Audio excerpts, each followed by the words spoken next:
As important as COVID continues to be, with 15 million Australians still locked up in their homes tonight, I fear we've squandered the rare opportunity this pandemic has given us to deal with some of the fundamental challenges facing us as a country. Immigration, for me, that's one of those top of mind.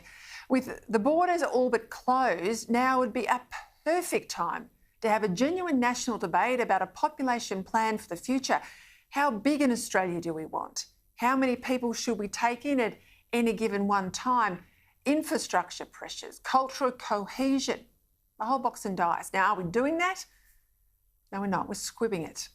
On energy, with economic and strategic competition from China escalating, why on earth would we make ourselves economically weaker in this new Cold War by arbitrarily closing down industries and throwing Australians out of work?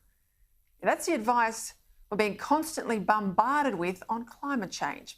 And today we got yet another lecture from the United Nations, with one of its Assistant Secretary Generals making a presentation to a leadership forum hosted by the Australian National University, calling on Australia and other OECD countries to phase out coal within 10 years. Oh, and as well as phasing out coal, which is one of our largest export earners, he also said that it's essential that no worker and no community be left behind in this transition. As if. Coal is still responsible for nearly 70% of Australia's electricity generation on the east coast and is the absolute mainstay of our baseload power. Thermal coal alone is a $20 billion a year export earner, and coal mining more generally directly employs more than 40,000 Australians and is the heart of the economy for the Hunter in New South Wales and for most of central Queensland. There are two essential problems with the UN's claims that the world faces environmental disaster if coal is not urgently phased out. The first, the UN has been predicting environmental disaster for the last 30 years or more, and it's a long way from happening.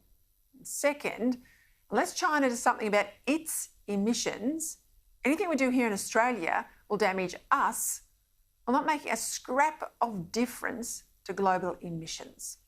Also today, to the same ANU Leadership Forum, Treasurer Josh Frydenberg made a presentation that brought some of the issues we face into sharp relief, stating that the strategic competition between China and the West would be, and I quote, the defining feature of the economic and security landscape. He called on Australian businesses to diversify their markets, to protect their supply chains, and to increase their cyber security. All of this, Treasurer said, to guard against China's use of trade as a strategic weapon.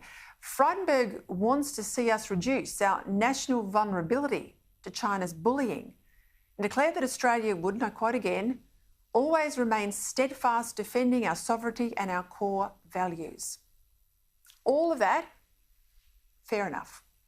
But in practical terms, how are we going to be the super strong and resilient economy that the Treasurer says we need to be if we're also eliminating our main source of baseload power and destroying the one thing, cheap electricity, that was our main comparative advantage in manufacturing?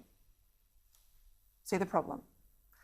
By all means, let's try to lower emissions to get to net zero by 2050, but let's not avoid the honest conversation about this new target that we've never had, and which must include the cost to consumers and the pressure that climate policies are putting on us and the West more generally in the strategic struggle with China. China, of course, they'll be true to form and use climate negotiations to extract strategic concessions on Hong Kong and Taiwan from a befuddled and climate-obsessed US president, and then simply ignore any climate commitments that turn out to be inconvenient.